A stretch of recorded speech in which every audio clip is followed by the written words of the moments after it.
আল্লাহ রাব্বুল আলামিন সূরাতুল আহজাবের মধ্যে বলতেছেন ইন্না আরাদনাল আমানাতা আলাস সামাওয়াতি ওয়াল আরদি ওয়াল জিবাল فأبين أن يحملنها وأشفقن منها وحملها الإنسان আল্লাহ রাব্বুল আলামিন কোরআনুল কারীমকে আমানত বলেছেন যে আমার আমানতটা আমি পাহাড়কে ছেড়েছিলাম, পাহাড় আমানত রক্ষা করতে পারবে না, কিন্তু সন্তুষ্ট হয়েছে। জমিনকে আমি ছেড়েছিলাম যে আমার আমানতটা রাখার জন্য, জমিন অস্বীকার করেছে। আসমানকে আমি আদেশ করেছিলাম যে আসমান আমার আমানতটা তোমরা রাখবা কিনা, আসমান অস্বীকার করেছে। কেবলমাত্র মানুষ ইনসান মানুষ জাতি আমার আমানতটা রেখেছে। সুবহানাল্লাহ। এই জন্য আমানতের কারণে মানুষের জন্য জান্নাত, আমানতের কারণে আল্লাহ তাআলা মানুষের জন্য জান্নাত বানাইছে। আজকে আমানতটা যদি আসমান রাখতো, আসমানের জন্য জান্নাত বানানো হইতো। জমিন যদি আমানতটা রাখতো, জমিনের জন্য জান্নাতটা আল্লাহ তাআলা অবধারিত করে দিত। পাহাড় যদি আমানতটা রাখতো, আল্লাহ তাআলা এই আমানতের কারণে পাহাড়ের জন্য জান্নাত অবধারিত হয়ে যাইত। কিন্তু তারা রাখে নাই, তাদের জন্য জান্নাত অবধারিত নয়। এই মানুষগুলা রেখেছে, ওই মানুষ নামক জিনিসটাই হইল জান্নাতের অধিবাসী হবে।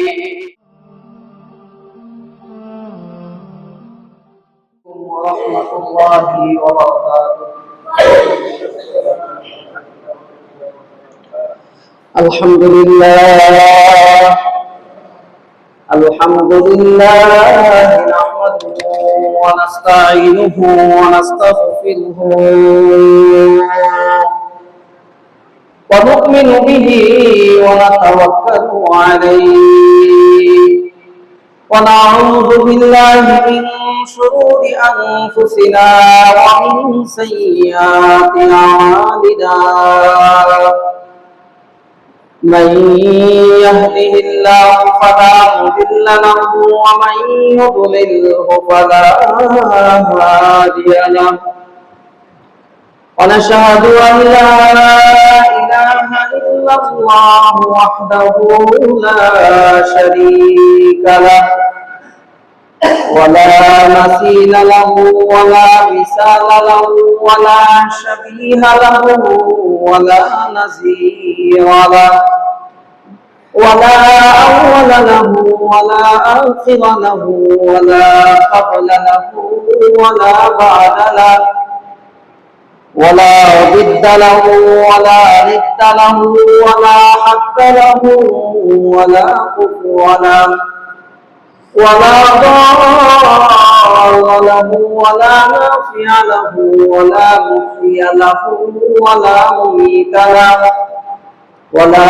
ولد له ولا والد له ولا أم له ولا زوج له ولا وقت له ولا زمان له ونشهد أن سيدنا وسندنا وحبيبنا وحبيب ربنا وطبيبنا وطبيب قلوبنا ومولانا محمدا عبده ورسوله أرسله الله إلى كافة الناس بشيرا ونذيرا وداعيا إلى الله بإذنه وسراجا وقمرا منيرا. أما بعد فقد قال الله تبارك وتعالى في كلامه المجيد وفي فرقانه الحميد. أعوذ بالله من الشيطان الرجيم. بسم الله الرحمن الرحيم. إن الله يأمركم أن تؤدوا الأمانات إلى أهلها وإذا حكمتم بين الناس أن تحكموا بالعدل إن الله نعم ما يعظكم به إن الله كان سميعا بصيرا. وقال تعالى إنا عرضنا الأمانة على السماوات والأرض والجبال فأبين أن يحملنها وأشفقن منها وحملها الإنسان إنه كان ظلوما جهولا. وقال تعالى يا أيها الذين آمنوا لا تخونوا الله والرسول وتخونوا أماناتكم وأنتم تعلمون. صدق الله مولانا العظيم وصدق رسوله النبي الكريم ونحن على ذلك من الشاهدين والشاكرين والحمد لله رب العالمين. وقال النبي صلى الله عليه وسلم لا إيمان لمن لا أمانة له ولا دين لمن لا عهد له. وقال النبي صلى الله عليه وسلم ألا كلكم راع وكلكم مسؤول عن رعيته أو كما قال عليه الصلاة والسلام. محبوب درگاہ کبریا بلند العلا بکماله شدرا زمین و آسمان کشفت تجا بجماله مشتاق دیدار خدا حسنت جمیع خصاله نام المصطفى صلوا عليه وآله بلغ العلا بكماله أشرقت تجا بجماله حسنت جميع خصاله صلوا عليه وآله. সকলে নামাজের জন্য শুরু করি।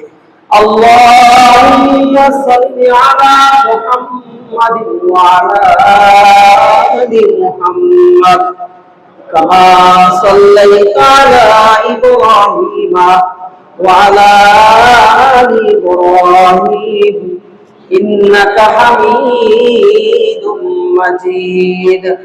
اللهم بارك على محمد وعلى آل محمد كما باركت على إبراهيم وعلى آل إبراهيم إنك حميد مجيد. الحمد لله. মহান আল্লাহ রাব্বুল আলামিনের দরবারে অসংখ্য অগণিত শুকরিয়া যে আল্লাহ সুবহানাহু ওয়া তাআলা পবিত্র জুমার দিনে জুমার নামাজ আদায় করার উদ্দেশ্যে আপনাকে এবং আমাকে দুনিয়াবি বিভিন্ন কাজ থেকে ফারেক করে যে মহান আল্লাহ সুবহানাহু ওয়া তাআলা অত্যন্ত দয়া এবং মায়া করে তার ঘর তথা মসজিদ নামক স্থানে আগে আগে আসবার মতন বসবার মতন তৌফিক দান করেছেন। এই জন্য মালিকের দরবারে সকলে মহব্বতের সহিত শুকরিয়া আদায় করে বলি আলহামদুলিল্লাহ। রাসূলুল্লাহ সাল্লাল্লাহু আলাইহি ওয়াসাল্লামের সিরাত নিয়ে আলোচনা দীর্ঘদিন ধরে চলতেছে। অর্থাৎ প্রত্যেকটা জুমার মধ্যে রাসূলুল্লাহ সাল্লাল্লাহু আলাইহি ওয়াসাল্লামের সিরাতের কিছু অংশ নিয়ে আলোচনা হইতেছে। তো গত সপ্তাহে আলোচনা হয়েছে রাসূলুল্লাহ সাল্লাল্লাহু আলাইহি ওয়াসাল্লামের কিছু গুণ নিয়ে, একটি গুণ নিয়ে কথা বলা হয়েছে। এই সপ্তাহে এমন একটি বিশেষ রাসূলুল্লাহ সাল্লাল্লাহু আলাইহি ওয়াসাল্লামের গুণ নিয়ে আলোচনা করব যেই গুণটা সরাসরি ঈমানের সাথে সম্পৃক্ত, যেই গুণটা উম্মতে মুহাম্মদের মধ্যে থাকাটা আবশ্যকীয়, যেই গুণটা না থাকলে ঈমান থাকবে না, যেই গুণটা এত দামি, এই গুণটা যদি না হয় তাহলে মুসলমানের মুসলমানিত্বই থাকে না। এমন একটা বিশেষ গুণ আল্লাহ তাআলা রাসূলের মধ্যে ছিল। রাসূলুল্লাহ সাল্লাল্লাহু আলাইহি ওয়াসাল্লাম আমাদের নবী, সর্বশেষ নবী। আল্লাহ তাআলা বহু গুণে গুণান্বিত তাকে করেছেন, তার কোনো খারাপ রেকর্ড নাই, যা আছে সবই ভালো গুণ, কোনো খারাপ গুণ নাই। আমাদের নেতা নেত্রী বলেন, আমাদের সমাজের মানুষ বলেন, যেই শ্রেণীর মানুষই বলেন না কেন, তার যদি 10টা ভালো গুণ থাকে, 2-4টা খারাপ গুণ থাকে। তার যদি সর্বাধিক ভালো থাকে, তারপরে 2-4টা কি থাকে, খারাপ গুণ থাকে। কিন্তু বিশ্বনবী মুহাম্মদুর রাসূলুল্লাহ সাল্লাল্লাহু আলাইহি ওয়া বলেন সাল্লাল্লাহু আলাইহি ওয়াসাল্লাম, তাকে আল্লাহ তাআলা তার আদর্শকে কিয়ামত পর্যন্ত যেহেতু জারি করে দিয়েছেন, লাকাদ কানা লাকুম ফি রাসূলিল্লাহি উসওয়াতুন হাসানাহ, আল্লাহ তাআলা কোরআনের আয়াত নাযিল করে দেখো বলে দিয়েছেন। আর এই জন্য আল্লাহ তাআলা তার হাবিবকে কোনো খারাপ গুণ তার মধ্যে আসতেই দেয় নাই। সুতরাং আল্লাহ রাসূলের যত গুণ আছে, সমস্ত গুণগুলা মহৎ, সমস্ত গুণগুলা ভালো গুণ। তার মধ্য থেকে, অসংখ্য গুণের মধ্য থেকে একটি গুণ নিয়ে আজকে আলোচনা করব। আমাদের যত ইবাদত বন্দেগী করি, যত আমল আখলাক করি, সমস্ত ইবাদত বন্দেগী গুলা যদি নাও ফোকাসে থাকে, আজকের গুণটা যদি আমাদের জীবনে এসা করতে পারে, তাহলে আমরা নিশ্চিত আল্লাহ তাআলার পিয়ারা বান্দা হতে পারবো, পাশাপাশি জান্নাতি বান্দা হতে পারবো। বলেন সুবহানাল্লাহ। আল্লাহ রাসূলের মধ্যে বহু গুণে গুণান্বিত তিনি ছিলেন। আল্লাহ রাসূল, তার মধ্যে একটি বিশেষ গুণ আছে যেটা আমি আলোচনা করব। সেই গুণটার নাম হইল আমানত। সেই গুণটার নাম কি? আমানত। আল্লাহ রাসূল কেমন আমানতদারী ছিলেন, আমানত সম্পর্কে অনেক আলোচনা হয়তো শুনেছেন, কিন্তু আজকে তথ্যভিত্তিক কিছু আলোচনা আপনাদের সামনে উপহার দেওয়ার ইরাদা করেছি। আল্লাহ রাব্বুল ইজ্জত যেন যিনি আলোচনা করবেন আল্লাহ তাকে আমল করার তৌফিক দান করেন, এবং বাকি যারা শুনতেছেন তাদেরকেও যেন আমল করার তৌফিক দান করে। সকলে বলি আমিন। বাহরেহাল, আমানত সম্পর্কে কয়েকটি জিনিস আগে জানা উচিত। আমানত কি জিনিস, আমানত কাকে বলে, এরপরে আমানতের গুরুত্ব কি, এই সম্পর্কে কিছু কথা আলোচনা করব। এরপরে আমানতের কিছু ফজিলত আলোচনা করব। এরপরে আমানতের খেয়ানত করলে কি শাস্তি হয় সেই সম্পর্কে আলোচনা করব। এরপরে আমানত কত প্রকার ও কি কি, এই সম্পর্কে কিছু আলোচনা করব। যদিও এক সপ্তাহে আলোচনা করা যাবে না, তবে বিভিন্ন একটা সাইট নিয়ে আলোচনা করব। মুসলমান হিসাবে আমাদের মধ্যে আমানত আসা কতটা জরুরি, কতটা দরকার, এই সম্পর্কেও কিছু আলোচনা করব। সর্বপ্রথম যে আলোচনাটা করব সেটা হলো আমানত কি জিনিস, আমানত মানেটা কি। আমানত শব্দের কিছু বিশ্লেষণ করে আমি আমার মূল আলোচনায় চলে যাব। আমানত এটা একটা আরবি শব্দ। এটা একটা কি আরবি শব্দ। এটা বাংলা অর্থ হলো রক্ষা করা, বিশ্বাস করা, নির্ভরযোগ্য হওয়া, বিশ্বাসযোগ্যতা অর্জন করা, এই শাব্দিক অর্থে ব্যবহৃত হয় আমানত। এটা একটা আরবি শব্দ, যদিও আমরা এটা বাংলা হিসাবে ব্যবহার করি। কি হিসাবে করি? বাংলার মতন হয়ে গেছে আরবিটা। তো এই শব্দের অর্থ হচ্ছে বিশ্বাসযোগ্যতা, যে জিনিস কাউকে বিশ্বাসের ভিত্তিতে রক্ষণাবেক্ষণের জন্য দেওয়া হয়, অথবা যে দায়িত্ব বিশ্বস্তভাবে পালন করা হয়, তাকে আমানত বলা হয়। আরেকটি পারিভাষিক সংজ্ঞা হইল এই যে আল্লাহ তাআলা বান্দার উপর যখন যেই সেক্টরে যা যা আল্লাহ তাআলা দিয়েছেন, তার সঠিক প্রয়োগ করা, তার সঠিক রক্ষণাবেক্ষণ করাকেই আমানত বলে। তার মানে এই একটা কথার দিকে লক্ষ্য করলে আমাদের জিন্দেগি সফল, যে আল্লাহ তাআলা যখন যেই সেক্টরে বান্দাকে কি দিয়েছেন, হুকুম আহকাম করেছেন, সেই সেক্টরে সেই হুকুম আহকাম অনুযায়ী ওই হুকুমকে রক্ষণাবেক্ষণ করে আমল করাকে কি বলা হয়? আমানত। এই হলো আমানতের সংজ্ঞা বললাম। এখন আমানতের সংজ্ঞা এমন একটা বিষয়, আমানত আল্লাহ তাআলা পৃথিবীর মধ্যে যত মানুষ পাঠাইছেন, হিন্দু হোক, বৌদ্ধ হোক, খ্রিস্টান হোক, মুসলমান হোক, যত মানুষ পাঠাইছেন, সমস্ত মানুষের ভিতরে আমানত দিয়েই পাঠাইছেন। বলেন সুবহানাল্লাহ। এটা একটু পরে বুঝবেন, যদিও এখন একটু বোঝা আসতেছে না। তো সমস্ত মানুষকে আল্লাহ তাআলা আমানতদার বানাইয়া পাঠাইছেন। আমানতদার বানাইয়া পাঠাইছেন কিভাবে? যে কাউকে আল্লাহ তাআলা সম্পদ দিয়ে আমানত দিবেন, কাউকে সম্পদ না দিয়ে তার অঙ্গ প্রত্যঙ্গ গুলা দিয়ে আমানত দিবেন, কাউকে তার পরিবারের জিম্মা দিয়ে আমানত দিবেন, কাউকে সন্তান দিয়ে আমানত দিবেন, কাউকে রাষ্ট্রের ক্ষমতা দিয়ে আমানত দিবেন, কাউকে ওয়ার্ডের ক্ষমতা দিয়ে আমানত দিবেন, কাউকে থানার ক্ষমতা দিয়ে আমানত দিবেন। এরকম বিভিন্ন কাজের দায়িত্ব আল্লাহ তাআলা এক এক বান্দাকে এক একটা দায়িত্ব দিবেন। দায়িত্ব দিবেন না, আল্লাহ তাআলা পক্ষ থেকে দায়িত্ব দেওয়া হয়েছে। কাউকে কিছুই দেওয়া হয় নাই, কাউকে বউ নাই, খোলাবাইও নাই, কি নাই, সেই ওয়ার্ডের মেম্বারও না, চেয়ারম্যানও না, সম্পদও নাই, গরিব মানুষ, তারও আমানত আছে। তার কি আমানত? আল্লাহ তাআলার পক্ষ থেকে মাথার তালু থেকে, মাথার চুল থেকে নিয়ে পায়ের তালু পর্যন্ত যত অঙ্গ প্রত্যঙ্গ আল্লাহ তাআলা দিবেন, ওই সমস্ত জিনিসগুলো আল্লাহ তাআলার পক্ষ থেকে ওই বান্দাকে আমানত হিসেবে দিবেন। কি দিবেন? আমানত। এজন্য মুফাসসিরগণ তাফসীরের কিতাবের মধ্যে লেখে যে মানুষ জন্মগতভাবে আমানতদার। মানুষ কি? জন্মগতভাবে আমানতদার, সকল মানুষ। সুতরাং আমরাও কি মুসলমান, আমরাও সকলে আমরা আমানতদার। আমানত সম্পর্কে আল্লাহ তাআলা সরাসরি কোরআনুল কারীমের মধ্যে 24 থেকে 25টা আয়াত নাযিল করেছেন। কয়টা? 24 থেকে 25টা আয়াত। আমি এক একটা আয়াতের ফজিলত সম্পর্কে আলোচনা করব, বাকি আয়াতগুলো আসবে আমার আলোচনার মধ্যে। আর ডাইরেক্ট তো বলছেন, ইনডাইরেক্ট কিছু আয়াতে বলছেন, আমানতের কথা বলেছেন। এবং আমানত এমন একটা জিনিস, এমন একটা দামি জিনিস আমানত। এই আমানতটা হইল মুমিনের একটা বড় সফল কাম হওয়ার জন্য একটা গুণ। এটা মুমিনের গুণ। সূরা মুমিনুন, সূরা মাআরিজের মধ্যে আল্লাহ তাআলা বলতেছেন, ওয়াল্লাযীনা হুম লিআমানাতিহিম ওয়া আহদিহিম রাউন, ওয়াল্লাযীনা হুম লিআমানাতিহিম ওয়া আহদিহিম রাউন উলাইকা হুমুল ওয়ারিসুন। আল্লাহ তাআলা কোরআনুল কারীমে বলতেছে যে তোমরা আমানতদার হও। যারা আমানতদার হবে তারা হচ্ছে উলাইকা হুমুল ওয়ারিসুন, জান্নাতের ওয়ারিসগণ। সুবহানাল্লাহ বলবেন না?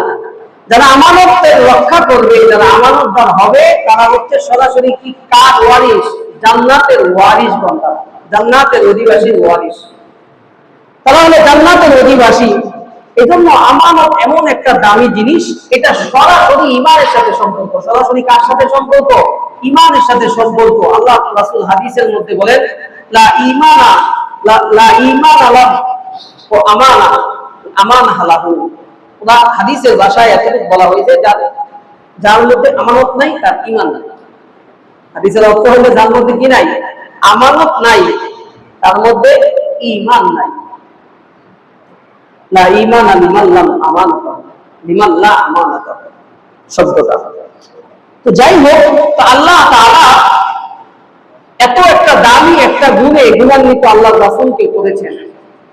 তো এই আমানত সম্পর্কে বলতে গেলে, যে আমানত হইল মুমিনের একটা বিশেষ গুণ, মুমিনের একটা কি সিফাত, এটা বিশেষ গুণ। আর আমানতের খেয়ানত করা, এটা হলো বিশেষ গুণ হইল কার? মুনাফিকের। কার? মুনাফিক। মুনাফিকের বুখারী শরীফের মধ্যে আছে, আবু দাউদ শরীফের মধ্যে হাদিসটি আছে। কোন হাদিসে আল্লাহর রাসূল মুনাফিকের বিশেষ আলামত, বিশেষ গুণ 3টা বলছেন, আবার কোন হাদিসে 4টা বলছেন। কোন হাদিসে কি বলছেন? 3টা, কোন হাদিসে 4টা। বুখারী শরীফের মধ্যে 3টা বলছেন, আর আবু দাউদ শরীফের মধ্যে 4টা বলছেন, মুসলিম শরীফের মধ্যেও বলছেন। তো এরকম মুনাফিকদের কিছু আলামত আছে। মুনাফিক কথায় কথায় মিথ্যা বলবে। কি বলবে? মিথ্যা কথা বলবে। এবং আমানতের খেয়ানত করবে। কি করবে? আমানতের খেয়ানত করবে। এবং ওয়াদা করে ওয়াদা ভঙ্গ করবে। ওয়াদা করে ওয়াদা ভঙ্গ করবে। এগুলো হচ্ছে মুনাফিকের আলামত। তো মুনাফিকের আলামতের বিশেষ একটি আলামত হইল যে, মুনাফিকের একটি আলামত হলো আমানতের খেয়ানত করা। কি করা? আমানতের খেয়ানত করা। মুনাফিক সম্পর্কে আল্লাহ তাআলা অনেকগুলো আয়াত নাযিল করেছেন, পাশাপাশি মুনাফিকের নামে একটা সূরাই নাযিল করেছেন। এরা এত ঘৃণিত আল্লাহ তাআলার কাছে, আল্লাহ তাআলার কাছে এত অপছন্দনীয়, এত অপছন্দনীয় যে আল্লাহ রাসূলকে বলতেছেন, ইস্তাগফির লাহুম আও লা তাস্তাগফির লাহুম। নবী, আপনি যদি তাদের জন্য 70 বার ক্ষমা চান, তারপরও আমি আল্লাহ ক্ষমা করব না। কত বড় ধমক! ইস্তাগফির লাহুম আও লা তাস্তাগফির লাহুম 70 মাররা। আল্লাহ তাআলা কোরআনে বলেছেন 70 মাররা, 70 বার যদি আপনি তাদের নিকট কি করেন, ক্ষমা আবদার করেন, ক্ষমা চান, তবু আমি আল্লাহ তাআলা তাদেরকে কি করব না, ক্ষমা করব না। এজন্য ইসলামের বড় দুশমন হইল মুনাফিক। মুনাফিকের একটা বিশেষ গুণ কি? আমানতের খেয়ানত করা। আমানতের কি করা? খেয়ানত করা। এই জন্য আমানত কাকে বলে, আমানত কত প্রকার ও কি কি, আমানতের গুরুত্ব সম্পর্কে আজকে বয়ানে আমরা শুনব। আল্লাহ রাব্বুল আলামিন আমাদেরকে মনোযোগ সহকারে বয়ানটা শোনার তৌফিক দান করুন, সকল মিলে আমিন। তো সর্বপ্রথম আমানতের ব্যাখ্যা দিলাম, আমানতের সংজ্ঞা বললাম, এতক্ষণ ভূমিকা শুরু। এখন আমানতের গুরুত্ব সম্পর্কে কিছু জানা দরকার। যে জিনিসের গুরুত্ব জানা থাকে ওই জিনিসের উপরে আমল করতে সহজ হয়। এজন্য গুরুত্ব সবার আগে বলতে হয়। যে গুরুত্ব এবং ফজিলতের কথা আমি 7টি পয়েন্টে কিছু কথা বলবো। 7টি পয়েন্টে। 1 নম্বর পয়েন্ট হইল আমানত সম্পর্ক। আমানতটা যে বলি আমরা, আমানতের সম্পর্ক সরাসরি ঈমানের সাথে। সরাসরি কার সাথে? 1 নাম্বার মনে রাখবেন, এটা গুরুত্ব বলতেছি, গুরুত্ব, আমানতের গুরুত্ব। আমানত হইল সরাসরি ঈমানের সাথে। যার আমানতদারিত্ব থাকবে সে পরিপূর্ণ ঈমানদার হতে পারবে, আর যার আমানতদারিত্ব থাকবে না সে ঈমানদার হইতে পারবে না। এজন্য সরাসরি কার সাথে সম্পর্ক? আমানত হচ্ছে ঈমানের একটা পরিপূর্ণতা। আমানত হইল, যদিও মুহাদ্দিসগণ এখানে সরাসরি কাফের বলে না, কিন্তু ঈমানের পরিপূর্ণতা হবে না কখনোই যতক্ষণ না পর্যন্ত সে আমানতের রক্ষাকারী না হতে পারে। এইজন্য যদিও আল্লাহ রাসূল হাদিস ডাইরেক্ট বলেছেন যে যার আমানত নাই তার ঈমান নাই, কিন্তু এটা ব্যাখ্যায় মুফাসসিরগণ লেখেন যে তার ঈমানের মুকাম্মিলা, পরিপূর্ণতা তার আসবে না কখনোই যদি আমানতদারি না থাকে। হোক সে বড় বুজুর্গ, হোক সে মসজিদের ইমাম, হোক সে বড় পীর সাহেব, হোক সে বড় বুজুর্গ, আর অন্যান্য কোনো ব্যক্তি বর্গ, যত বড় ব্যক্তিত্ব হোক না কেন, যদি আমানত না থাকে তাহলে তার ঈমানের পরিপূর্ণতা নাই। তাহলে 1 নম্বর গুরুত্ব বললাম, আমানতের সম্পর্ক সরাসরি ঈমানের সাথে। তাহলে ঈমানের পরিপূর্ণতা হচ্ছে আমানতদারিতা। 2 নাম্বার হচ্ছে ঈমানের মূল হচ্ছে আমানত। ঈমানের কি মূল ভিত্তি? হচ্ছে আমানত। ঈমানের মূল ভিত্তি আল্লাহ রাসূল হাদিস ডাইরেক্ট বলছেন, যদিও প্রথম ব্যাখ্যাটা বলেছি যে আল্লাহ রাসূল বলেন লা ঈমানা লিমান লা আমানা, যে যার মধ্যে আমানত থাকবে না তার ঈমানই থাকবে না। এজন্য মুসলমানদের ঈমানের মূল জিনিসটাই হচ্ছে আমানত। এটা হলো 2য় গুরুত্ব। 3য় গুরুত্ব হলো হযরত জিবরাইল আলাইহিস সালাতু ওয়াস সালামের একটা বিশেষ গুণ ছিল হচ্ছে আমানতদারিতা। তার গুণ হযরত জিবরাইল আমিন আল্লাহ রাব্বুল আলামিনের পক্ষ থেকে যেই কোনো সময় যেই কোনো জমানা নবীর উপরে ওহী নিয়ে আসতেন। ওহী আল্লাহ তাআলা ওহী নির্বাচন করার জন্য অন্য কোনো ফেরেশতাকে নিযুক্ত করেন নাই, একমাত্র হযরত জিবরাইল আমিনকে ওহী আনা নেওয়ার ক্ষেত্রে আল্লাহ তাআলা নিযুক্ত করেছেন। কারণ আল্লাহ তাআলা কোরআনে আমাদেরকে জানাইয়া দিয়েছেন নাযালা বিহির রূহুল আমিন। কারণ জিবরাইল আমিন হইল আমিন মানে বিশ্বস্ত, আমানতদার, রূহুল আমিন। আল্লাহ তাআলা তাকে কোরআন তো নাযিল করছেন হযরত জিবরাইল আমিন, ফেরেশতাদের সর্দার বানাইছেন, একমাত্র আর ওহীর আদান প্রদান করার জন্য তাকেই শুধু নিযুক্ত করছেন। এই জন্য কারণ তিনি হলেন বিশ্বস্ত। বিশ্বস্ত অর্থাৎ আমিন, বিশ্বস্ত আমানতদার। এই আমানতদার হওয়ার কারণেই তাকে এই কাজে নিযুক্ত করেছেন। তার মানে হযরত জিবরাইল আমিনের, জিবরাইল আলাইহিস সালাতু ওয়াস সালামের একটা বিশেষ গুণ হইল, বিশেষ সিফাত হইল আমানত। তার গুণ ফেরেশতাদের সরদার হযরত জিবরাইল আলাইহিস সালাতু ওয়াস সালামের বিশেষ গুণ হইল, বিশেষ সিফাত হইল যে আমানতদার রক্ষা করা, আমানতদারিতা রক্ষা করা। এর 3 নাম্বার। 4 নাম্বার হইল আল্লাহ তাআলা কোরআনকে আমানত হিসেবে বলেছেন আমানত। মুফাসসিরগণ আয়াতের ব্যাখ্যার মধ্যে লেখে যে আল্লাহ তাআলা কোরআনকে আমানত হিসাবে ব্যবহার করেছেন, আমানত বলেছেন। আল্লাহ রাব্বুল আলামিন সূরাতুল আহজাবের মধ্যে বলতেছেন, ইন্না আরাদনাল আমানাতা আলাস সামাওয়াতি ওয়াল আরদি ওয়াল জিবাল ফাআবাইনা আন ইয়াহমিলনাহা ওয়া আশফাকনা মিনহা ওয়া হামালাহাল ইনসান। আল্লাহ রাব্বুল আলামিন কোরআনুল কারীমকে আমানত বলেছেন যে আমার আমানতটা আমি পাহাড়কে সেধেছিলাম, পাহাড় আমানত রক্ষা করতে পারবে না, বিতর সন্তুষ্ট হয়েছে। জমিনকে আমি সেধেছিলাম যে আমার আমানতটা রাখার জন্য, জমিন অস্বীকার করেছে। আসমানকে আমি আদেশ করেছিলাম যে আসমান আমার আমানতটা তোমরা রাখবা কিনা, আসমান অস্বীকার করেছে। কেবলমাত্র মানুষ, ইনসান ওয়া হামালাহাল ইনসান, মানুষ জাতি আমার আমানতটা রেখেছে। সুবহানাল্লাহ। এই জন্য আমানতের কারণে মানুষের জন্য জান্নাত, আমানতের কারণেই আল্লাহ তাআলা মানুষের জন্য জান্নাত বানাইছে। আজকে আমানতটা যদি আসমান রাখতো, আসমানের জন্য জান্নাত বানানো হইতো।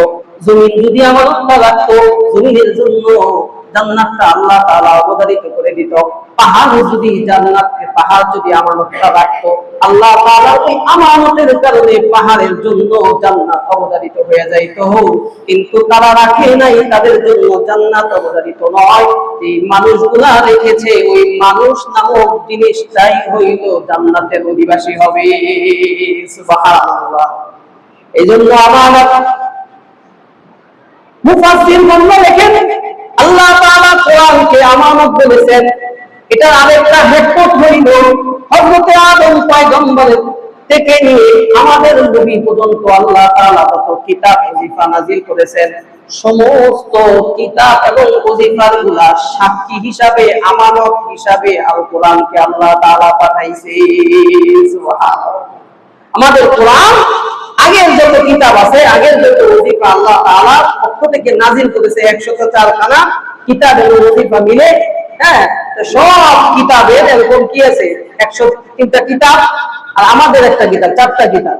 এই সমস্ত আগের যত কোরআন নাযিলের আগে যত আল্লাহ তাআলার পক্ষ থেকে ওজিফা আসছেন, কিতাব আসছেন, সমস্ত ওজিফার কিতাবগুলার সাক্ষী হিসাবে কি করেছেন, আমানত হিসাবে, আগের গুলার আমানত হিসাবে কোরআনকে দেওয়া হয়েছে।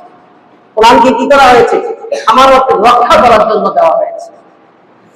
এই জন্য কোরআনুল কারীমে আল্লাহ তাআলা আমানত বলেছেন। তার মানে যে কোরআনের একটা বিশেষ গুণ, কোরআনের একটা বিশেষ সিফত হইল আমানত। আমি এটা বলতে চাইছি। তার মানে এক নম্বরে আমি আলোচনা করেছি যে ঈমানের পরিপূর্ণতা হচ্ছে আমানত, এবং ঈমানের মূল হচ্ছে আমানত। তৃতীয় নাম্বার জিবরাইল আলাইহিস সালাতু ওয়াস সালামের বিশেষ গুণ হলো আমানত, এবং কোরআনের বিশেষ গুণ হলো আমানত। পঞ্চম নাম্বার, সমস্ত নবী রাসূলদের একটা বিশেষ সিফাত, একটা বিশেষ গুণ ছিল আমানত। সমস্ত নবীদেরকে আল্লাহ তাআলা তার জাতির জন্য পাঠাইছেন। জাতির সামনে নবীরা আয়েশা তাদেরকে আমানত হিসাবে বলছেন। সূরাতুশ শুআরা আল্লাহ রাব্বুল আলামিন হযরত নূহ আলাইহিস সালাতু ওয়াস সালামের বক্তব্য তুলে ধরেছেন। হযরত নূহ আলাইহিস সালাতু ওয়াস সালাম তার জাতির সামনে আয়েশা বলতেছেন, হে আমার জাতি, ইন্নী লাকুম রাসূলুন আমিন, আমি তোমাদের মধ্যে এমন রাসূল যিনি হলো বিশ্বস্ত, আমানতদার। হযরত নূহ পয়গম্বর আলাইহিস সালাতু ওয়াস সালাম তার জাতিকে ডাক দিয়ে বলছেন, ইন্নী লাকুম রাসূলুন আমিন, আমি তোমাদের মধ্যে এমন নবী, আমি তোমাদের মাঝে এমন রাসূল, আমি তোমাদের জন্য বিশ্বস্ত, আমানতদার হিসাবে একজন নবী হিসাবে প্রেরিত হয়েছি আল্লাহ তাআলার পক্ষ থেকে। হযরত নূহ পয়গম্বর তিনিও ডাক দিয়ে বলতেছেন, ইন্নী লাকুম রাসূলুন আমিন, আমি তোমাদের কাছে একজন বিশ্বস্ত পয়গম্বর হিসাবে প্রেরিত হয়েছি, আমানতদার নবী হিসাবে প্রেরিত হয়েছি। হযরত সুলাইমান পয়গম্বর তিনিও একই কথা বলেছেন। হযরত ইয়াহইয়া পয়গম্বর তিনি একই কথা বলেছেন। কোরআনুল কারীমে 25 জন নবীর কথা বলা হয়েছে। 25 জন নবী তার কওমকে এসে বলছেন, আমি তোমাদের কাছে আমানতদার হিসাবে প্রেরিত হয়েছি। সুবহানাল্লাহ। আমানতদার অন্যান্য নবীদেরকে আল্লাহ তাআলা তাদের জাতির জন্য আমানতদার হিসাবে, ব্যক্তি হিসাবে প্রেরণ করেছেন। কিন্তু আপনার এবং আমার নবী, বিশ্ব নবী মুহাম্মদুর রাসূলুল্লাহ সাল্লাল্লাহু আলাইহি ওয়াসাল্লাম অ্যাডভান্স একটু আগে বলেছেন যে আল্লাহ তাআলা আমাকে শুধু একটা জাতির জন্য আমাকে প্রেরণ করেন নাই, আমাকে আল্লাহ তাআলা আসমান এবং জমিন এবং যত গ্রহ নক্ষত্র, যত জগৎ আছে সমস্ত জগৎবাসীর জন্য আমি রাহমাতুল লিল আলামিনকে আমানতদার বানাইয়া পাঠাইছি। সুবহানাল্লাহ। এই জন্য কাফের বেঈমানেরা আল্লাহর রাসূলের প্রতি ঈমান আনয়ন করত না, কিন্তু বিশ্বাস করত তিনি আল আমিন নবী। তার নেতাকে তার দল করত, তার নেতার আবু জাহেল, উতবা, শাইবান দল করত। দলের লিডার ছিল হযরত আবু জাহেল। হযরত পয়গম্বর আলাইহিস সালাতু ওয়াস সালাম আমাদের নবীর দল করত না, কিন্তু অন্যের দল করা সত্ত্বেও, কাফের বেঈমানদেরকে দল করা সত্ত্বেও আমার এবং আপনার নবীর কাছে তারা আমানতদার হিসাবে তারা আমানত রাখত। তারা যার পরে প্রাণে বিশ্বাস করত, আমি যদি আমার নেতার কাছে যদি আমার স্বর্ণ গয়না টাকা পয়সা দিয়ে দিই, তাহলে ওই স্বর্ণ গয়না টাকা পয়সা হয়তো মারিং হয়ে যাইতে পারে, মেরে যেতে পারে, আমানতের খেয়ানত হতে পারে। কিন্তু আল আমিন নামক আব্দুল্লাহ ছেলে মুহাম্মদ, তাকে আমরা ছোট থেকেই চিনে আসছি যে তিনি বিশ্বস্ত একজন নবী, বিশ্বস্ত একজন মানুষ। এই বিশ্বস্ত মানুষ হিসাবে তার কাছে যেভাবে যেভাবে যেই জিনিসটা রাখা হয় তিনি সেভাবে আবার ফেরত দিয়ে দেয়। সুবহানাল্লাহ।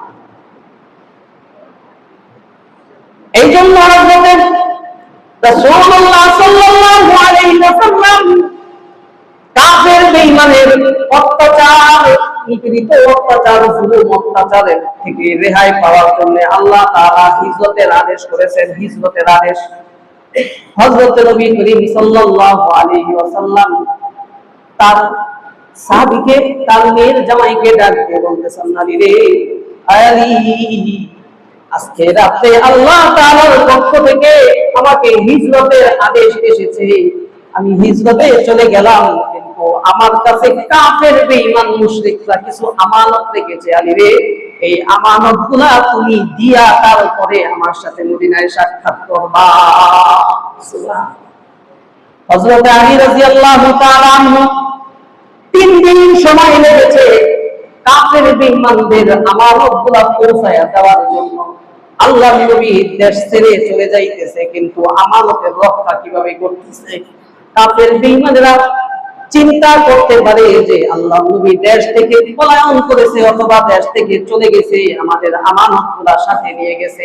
আজকে সেই নবীর উম্মত হইয়া আমরা কি করি? বিভিন্ন পজিটিভ করি, বিভিন্ন ডিপিএস করি, বিভিন্ন ব্যাংকের মধ্যে বিভিন্ন অ্যাকাউন্ট করি, অথবা কিস্তির মাধ্যমে অনেক সময় দেখা যায় টাকা পয়সা জমায়া, টাকা পয়সা সেভিং করে থাকি।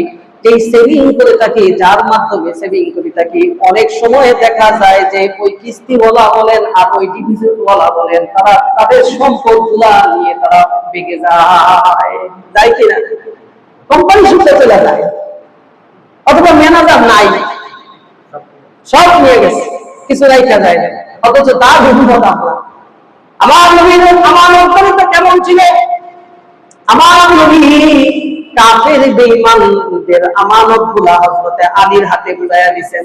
হযরত আলী এই আমানতগুলা পাই টু পাই কে কে পাবে, নামগুলা তো আল্লাহর রাসূল বলে গেছেন। ওই পাই টু পাই স্বর্ণ হোক আর টাকা পয়সা, অর্থ সম্পদ হোক, পাই টু পাই তার কাছে বুঝাইয়া হযরত আলী 3 দিন পরে মদিনায় আল্লাহর নবীর সাথে সাক্ষাৎ করেছে। সুবহানাল্লাহ। হযরত আলীর কাছে বুঝাইয়া দিয়েছে যে আলী, কি করো? আমার কাছে কিছু আমানত রাখছে, আমানত আল্লাহর রাসূলকে কাছে রাখতো, কতটা বিশ্বাস করতো। আবু জাহেল একদিন আয়েশা বলতেছে, ভাতিজা, তুমি যে আমানতদার, তুমি যে অনেস্ট, তুমি যে বিশ্বাসী, এটা আমি বিশ্বাস করি, কিন্তু তুমি যা নিয়ে আসছো ওটা বিশ্বাস করি। মানে ব্যক্তিগত আব্দুল্লাহ ছেলে মুহাম্মদকে তিনি কি করতেন? পছন্দ করতেন। ব্যক্তিগত আব্দুল্লাহ ছেলে মুহাম্মদকে বিশ্বাসও করতেন যে তিনি আল আমিন, আসলেই তিনি আল আমিন, আসলেই তিনি আমানতদার। এত পরিমাণ আমানতদার তার কাছে হুবহু যেই জিনিসটা যেভাবেই রাখা হতো তিনি ঠিক সেভাবেই ওই জিনিসটা আবার ফেরত দিয়ে দিতেন। এত আমানতদার ছিলেন। এই জন্য কাফের বেঈমানরা তার স্ত্রীরা আল্লাহ রাসূলের কাছে এসে আমানত রাখতেন, স্বামীরাও আল্লাহ রাসূলের কাছে আমানত রাখতেন। তার মানে কি বোঝা যায় যে স্বামী স্ত্রীকেও এতটুকু বিশ্বাস করে না, স্ত্রীও স্বামীকে এতটুকু বিশ্বাস করে না, সাধারণ জনগণ তার নেতাকেও এতটুকু বিশ্বাস করে না যতটুকু বিশ্বাস আপনার এবং আমার নবীকে করেছেন। কিসের কারণে? আমানতদারিতা থাকার কারণে। আমানতদারিতা থাকার কারণে। এই জন্য সমস্ত নবী রাসূলদেরকেও আল্লাহ তাআলা আমানতদার হিসেবে পাঠিয়েছেন এবং সর্বোচ্চ মাকাম আল্লাহ তাআলা আমানতদারিতা নিয়ে আল্লাহ রাসূলকে, আল্লাহ রাসূলের গুণকে আরো বৃদ্ধি করে দিয়েছেন। যে আল্লাহ রাসূলের মধ্যে একটা বিশেষ গুণ ছিল, সেটা হচ্ছে আল্লাহ রাসূল আমানতদার ছিলেন। এই হলো 5 নম্বরের গুণের কথা বললাম, 5 নম্বরের গুরুত্বের কথা বললাম। আমানতের গুরুত্ব, নবী রাসূলদের বড় সিফাত, নবী রাসূলদের বিশেষ গুণ ছিল, তারা আমানতের রক্ষা করত, আমানতদার ছিল। 6 নম্বর, সাহাবীদের মধ্যে আমানতের রক্ষা ছিল, আমানত সাহাবীদের গুণ ছিল। আমানতের একটা বিশেষ গুণ ছিল, সাহাবীদের মধ্যেও সিফাত ছিল, আমানতের সিফাত ছিল, আমানতের সিফাত।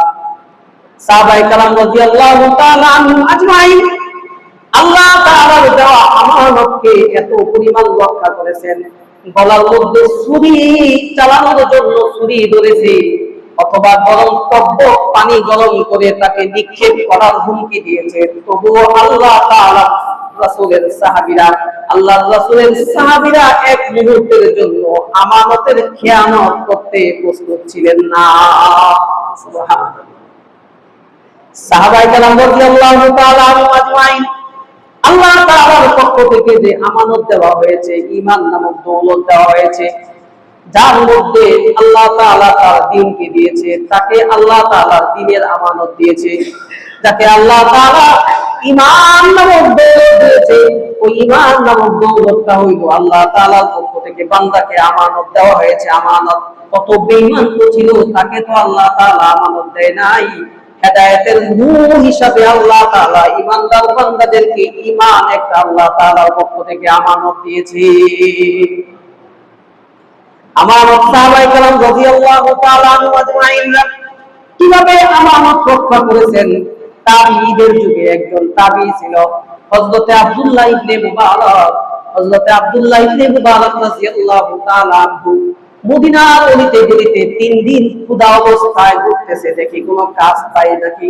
3 দিন না খাওয়া অবস্থায় হযরতে আব্দুল্লাহ ইবনে মুবারক ঘোরাঘুরি করতেছে, পেটের মধ্যে পাথর বেঁধে ঘোরাঘুরি করতেছে। কোন ব্যক্তি যদি কোনো কাজের জন্য আমাকে যদি আহ্বান করে, আমি কাজ করে কিছু পেটের মধ্যে কিছু ক্ষুধা আহ্বান করতেছে, আমি কিছু খাবো, আমার রিজিকের অন্বেষণ করব। এমন সময় একটা থলি পেয়েছে, থলি, ওই থলিটা পেয়ে তিনি চিন্তা করলেন কার জানেন কি জিনিসটা হারায়া গেছে। ওই জিনিসটা তিনি গচ্ছিত মাল হিসাবে তার নিজের কাছে রেখে দিয়েছে। তাড়াতাড়ি বাসার মধ্যে গিয়ে তিনি দেখলেন যে থলির মধ্যে হীরার একটা হার পাওয়া যায়, হীরার একটা দামি একটা গহনা পাওয়া গেছে। ওই দামি গহনাটা তিনি সযত্ন করে তিনি রক্ষা হিসাবে করে আছে। তাড়াতাড়ি মদিনার বাজারে চলে আসছে, দেখি কেউ কোনো এলান দেয় নাকি যে আমার একটা জিনিস হারাইছে, আমার একটা থলে হারাইছে, আমি তার ওই থলেটা আবার ফিরে দিয়ে দিব। যদি চুরি হয়ে যায়, ডাকাতি হয়ে যায়, এই ভয়ে তিনি তার ঘরের মধ্যে রেখে এসেছে। আর মদিনার গলিতে গলিতে ঘুরতেছে আর দেখতেছে কোন ব্যক্তি কোনো এলান দেয় নাকি আমার একটা থলি হারাইয়া গেছে। হযরত আব্দুল্লাহ ইবনে মুবারক একজন তাবিঈ ছিলেন, তাবিঈ। হযরত আব্দুল্লাহ ইবনে মুবারক রাদিয়াল্লাহু তাআলা আনহু নজর করে দেখতেছে কেউ কোনো এলান দেয় নাকি। হঠাৎ করে দেখতেছে মদিনার বাজারে একজন দাঁড়াইয়া, একজন মুরব্বি বাবা দাঁড়াইয়া এলান দিতেছে, কে আসো, কে আসো, আমার একটা থলি হারায়া গেছে মদিনার বাজারে গলিতে গলিতে। যদি কোনো ব্যক্তি পেয়ে থাকো তাহলে তাকে পুরস্কৃত করা হবে, 500 দিনার আমি তাকে দান করব। এই 500 দিনারটা তার জন্য হালাল হবে, আর ওই থলিতে যা কিছু আছে তার জন্য ওইটা হারাম হবে। এরকম ভাবে এলান দিতেছে। হযরত আব্দুল্লাহ ইবনে মুবারক রাদিয়াল্লাহু তাআলা আনহু বৃদ্ধ বাবার কাছে গিয়ে বলে, বাবাজি তোমার থলিটা আমি পেয়েছি, আসো আমার সাথে আসো। বাসার সামনে নিয়ে বসাইছেন, সুন্দর করে এক গ্লাস পানি খাওয়াইছেন। পানি খাওয়ায় বলতেছে, বাবা রে, তোমার থলির সঠিক বর্ণনা যদি তুমি দিতে পারো তাহলে তোমার থলিটা তোমাকে হস্তান্তর করা হবে।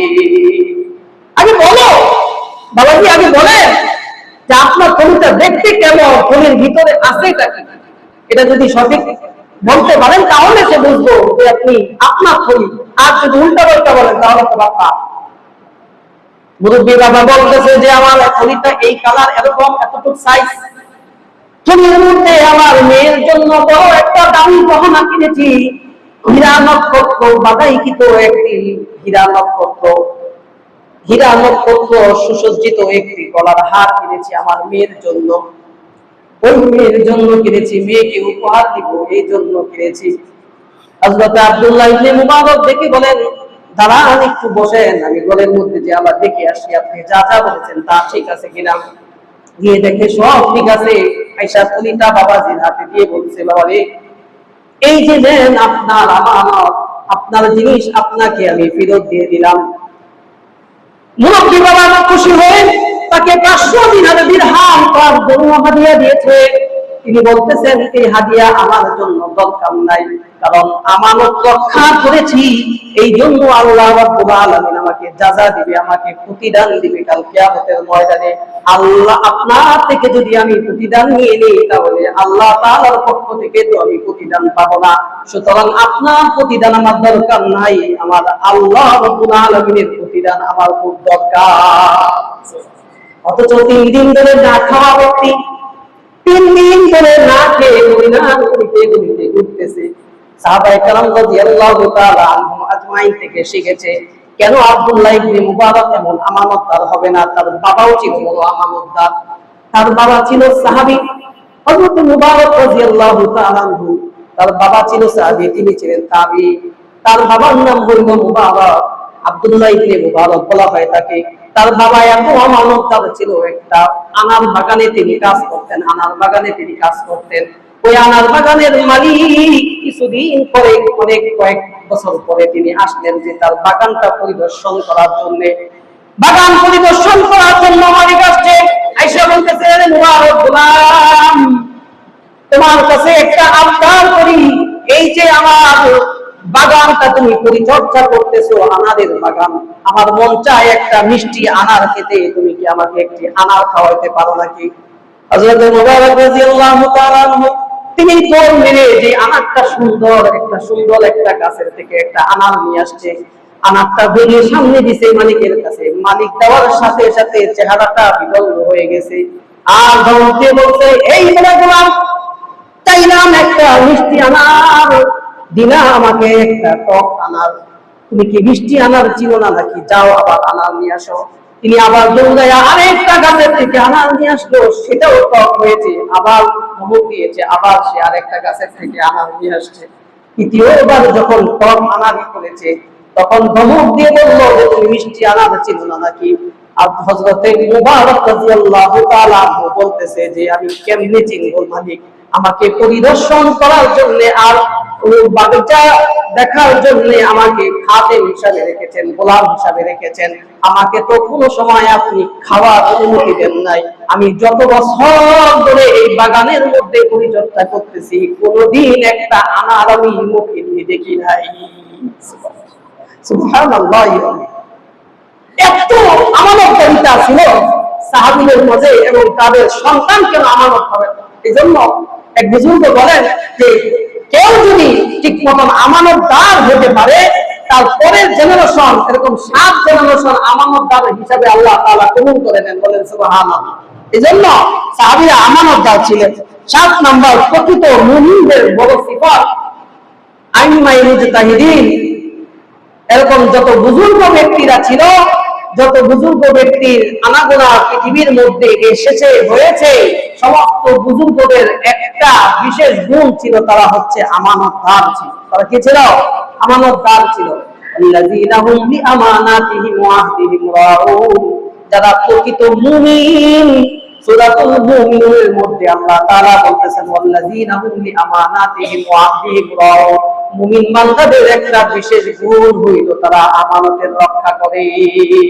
সুবহানাল্লাহ। ঈমানের পরিপূর্ণতা হচ্ছে একটা আমানত, এই আমানতের সম্পর্ক সরাসরি ঈমানের সাথে, এটা হলো এক নাম্বার। দুই নাম্বার হলো ঈমানের মূল হচ্ছে আমানত। ঈমানের কি মূল হচ্ছে আমানত। পানি ছাড়া যেরকম মাছ বাঁচে না, এরকম আমানত পানি ছাড়া ঈমান বাঁচে না। আমানত পানি ছাড়া কি বাঁচে না? ঈমান বাঁচে না। এই জন্য ঈমানের মূল হচ্ছে আমানত, দুই নাম্বার। তিন নাম্বার, আমানত হচ্ছে হযরতে জিবরাইল আলাইহিস সালাতু ওয়াস সালামের একটা সিফাত, একটা গুণ আমানত। চতুর্থ নাম্বার, কোরআনুল কারীমের একটা গুণ হইল আমানত। পঞ্চম নাম্বার, সমস্ত নবীদের একটা আমানত ছিল, নবীদের গুণ ছিল, সেটা হলো আমানত। আমানত সেটা সমস্ত নবীদের গুণ। এবং ছয় নাম্বার, সমস্ত সাহাবায়ে কেরাম রাদিয়াল্লাহু তাআলা আজমাইনদের একটা মহান সিফত ছিল আমানত। সাত নাম্বার, সালিহিন, আইম্মায়ে মুজতাহিদিন এবং প্রত্যেকটা প্রকৃত মুমিন বান্দা যারা দাবি করবে তাদের একটা গুণ, এটা হলো আমানত। এই সাতটা পয়েন্টে আমি কথা বলেছি। এই সাতটা গুরুত্ব হিসেবে সাতটা কথা বললাম। বাকি আগামী সপ্তাহে ইনশাআল্লাহ আল্লাহ তাআলা যদি তৌফিক দান করে আমানত কত প্রকার ও কি কি সেগুলো নিয়ে আলোচনা করব। সেগুলো চমৎকার কিছু তথ্যভিত্তিক আলোচনা হবে। আল্লাহ রাব্বুল আলামিন আমাদের সবাইকে আমানতের যে গুরুত্ব, সাতটা গুরুত্ব কথা বললাম এবং আমানত যে কি জিনিস এই কথা বললাম, আল্লাহ রাব্বুল আলামিন আমাদের সবাইকে প্রকৃত আমানতদার হওয়ার তৌফিক দান করুন এবং আমানতের খেয়ানত যাতে আমাদের মাধ্যমে না হয় সেই তৌফিকও আল্লাহ তাআলা দান করুন। সকলে বলি আমিন। ওয়া আখিরু দাওয়ানা আলহামদুলিল্লাহি রাব্বিল আলামিন। যেই সমস্ত ভাইরা সুন্নাত পড়তে পারেন মেহেরবানি করে 4 রাকাত সুন্নাত আদায় করেন।